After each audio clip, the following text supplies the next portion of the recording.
Vamos terminar o livro de 1 Coríntios, capítulos 15 e 16. E é interessante notar, eu chamei a atenção no vídeo sobre 1 Coríntios 5, que Paulo nos dá algumas chaves para entender a festa da Páscoa, falando que Jesus é o nosso Cordeiro da Páscoa. E também nos dá uma chave para entender os pães asmos, que é uma semana de pães asmos, lá em Êxodo explica sobre isso. E ele fala que o fermento é a hipocrisia, é não ter sinceridade, é parecer uma coisa que não é. E, então isso é bem interessante, que nos ajuda a entender a Páscoa e os pães asmos. E aqui em 1 Coríntios 15, ele fala sobre primícias, que seria o molho das primícias, né? Versículo 20 fala: mas na realidade Cristo foi ressuscitado dentre os mortos, sendo ele as primícias dos que dormem. Versículo 22, pois como em Adão todos morrem, do mesmo modo em Cristo todos serão vivificados, cada um porém na sua ordem, Cristo as primícias, depois os que são de Cristo na sua vinda. Então, Jesus é o molho das primícias, aquela festa dos molhos das primícias, quando era movido diante de Deus, só o molhinho, o primeiro molhinho das primícias, ele é esse que foi o primeiro que foi ressuscitado entre os mortos, ele é o molho das primícias. Então temos essa chave para entender as festas do Velho Testamento. Agora eu quero chamar a sua atenção para os versículos 1 e 2, ele fala: ora, eu vos lembro, irmãos, o evangelho que já vos anunciei, o qual também recebestes, e no qual perseverais, pelo qual também sois salvos, se é que o conservais, tal como vou-lo anunciei, se não é que crestes em vão. Então, se você sublinhar todos os verbos aqui, você vai ver que é quantos verbos aqui. Lembro, anunciei, recebeste, perseverais, sois salvos, se é, conservais, anunciei, de novo, e creste. São quase, acho que 9 verbos aqui em 2 versículos. Porque o evangelho é o poder de Deus, e verbo é uma palavra que expressa ação. E ele está falando que o evangelho nos salva, ele é anunciado, ele é recebido, a gente precisa perseverar nele, e ele nos salva se nós conservarmos ele e não deixarmos ele ser contaminado. Então, como é importante ter um evangelho puro. E aí, como ele está terminando essa carta para os Coríntios, ele tem tantas coisas que ele teve que repreender eles nessa carta. Uma das coisas que ele fala é que tinha gente lá, dizendo aqui no versículo 12 do 15, ele diz: ora, se prega que Cristo foi ressuscitado dentre os mortos, como dizem alguns dentre vós que não há ressurreição de mortos? Então, nossa pergunta que nós fizemos no último vídeo foi: por que o evangelho não faz sentido se não cremos na ressurreição? O centro do evangelho é a ressurreição. E ele diz aqui, versículo 19, se é só para esta vida que esperamos em Cristo, somos de todos os homens os mais dignos de lástima. Porque o cristão sofre nessa vida. E se não vai ter ressurreição e não vai ter vida eterna, ele é o pior dos homens. E como diz o outro, comamos e bebamos que amanhã morreremos. Não tem sentido. O que nos traz alegria, o que nos traz satisfação, o que nos traz esperança, é que essa vida aqui é passageira, mas vai haver uma vida eterna.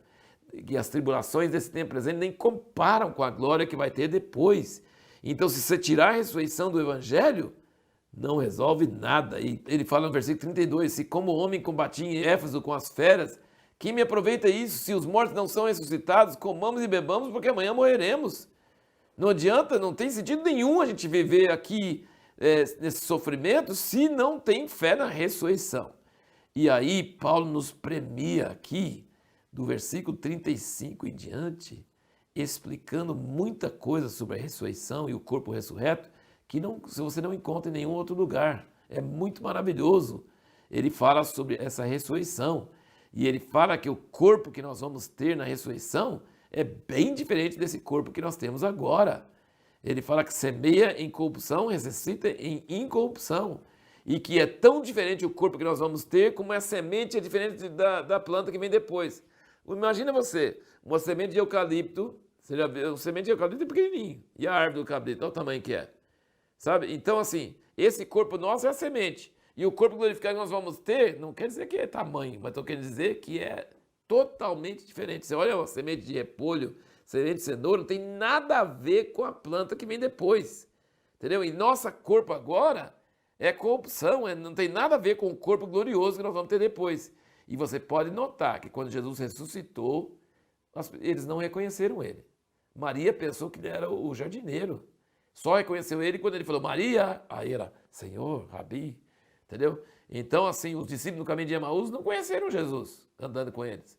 Então, assim, fala aqui no versículo 52, num momento, num abrir e fechar de olhos, ao som da última trombeta, porque a trombeta soará, e os mortos serão ressuscitados incorruptíveis, e nós seremos transformados. Então, isso é maravilhoso. E aí ele dá no versículo 58 a conclusão sobre isso. Portanto, diante de toda essa fé e essa palavra que ele deu, né?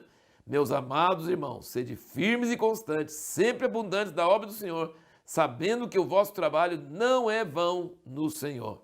Daí, no capítulo 16, nós temos mais uma vez as revelações da humanidade de Paulo, dos planos dele de viagem, das pessoas que conhecem outras pessoas. É muito bom ver essa parte humana dele, semelhante a nós. Como que uma pessoa pode ter tanta revelação de Deus e ao mesmo tempo ser uma pessoa tão humana e tão limitada quanto nós, né? Com os mesmos sentimentos, os mesmos planos, as mesmas coisas. É muito bom ver essa mistura de coisas terrenas e coisas humanas com coisas tão celestiais e maravilhosas, né? No início da carta ele fala sobre Apolo. Apolo era muito mais eloquente do que Paulo. E por isso que tinha pessoas na igreja de Corinto que achavam que Apolo era o máximo e que Paulo não era nada. E aí Paulo diz, Paulo não despreza Apolo, em nenhum momento ele fala mal de Apolo, de jeito nenhum. Ele só fala que eu, Apolo, Pedro e todos os outros são apenas cooperadores, mas Cristo, o corpo é de Cristo, a igreja é Cristo, o fundamento é Cristo. E aqui no versículo 12 ele fala, do 16, quanto ao irmão Apolo, roguei-lhe muito que fosse com os irmãos ter convosco, mas de modo algum quis ir agora, irá, porém, quando se lhe ofereça boa ocasião. Então Paulo não queria proteger a igreja e ficar falando, a igreja é minha e não é sua, e você não pode ir lá. Não, ele incentivou Apolo para ir, ele queria que Apolo fosse. Ele queria que Apolo regasse a semente que ele tinha plantado lá, ele sabia que Apolo tinha dons diferentes do que ele. Então isso é muito maravilhoso, é muito bom ver isso. Agora ele diz, vocês têm 1000 instrutores, mas um só Pai. Eu gerei vocês no Evangelho. Então ele diz, eu não sou como os outros, eu sou quem começou a igreja aqui. Então a pessoa que começa, a pessoa que gera, é diferente do que as pessoas que vêm depois para edificar, para regar e tudo mais. E aqui eu achei interessante ele dizer aqui, versículo 19, as igrejas da Ásia vos saúdam. O que ele está querendo dizer, igrejas da Ásia? Pensa bem. Ele está escrevendo para os coríntios. Os coríntios são de Corinto, que é uma cidade que fica perto de Atenas, que fica na Grécia, tá? Macedônia fica aqui em cima, que tem Filipos, aqui embaixo tem Grécia. Do lado de cá, hoje, é a Turquia. E segundo Paulo, essa Turquia faz parte da que ele chama de Ásia. E lembra que em Atos o Espírito Santo não permitiu que eles fossem para a Ásia? E um homem da Macedônia apareceu numa visão e pediu para ir para lá?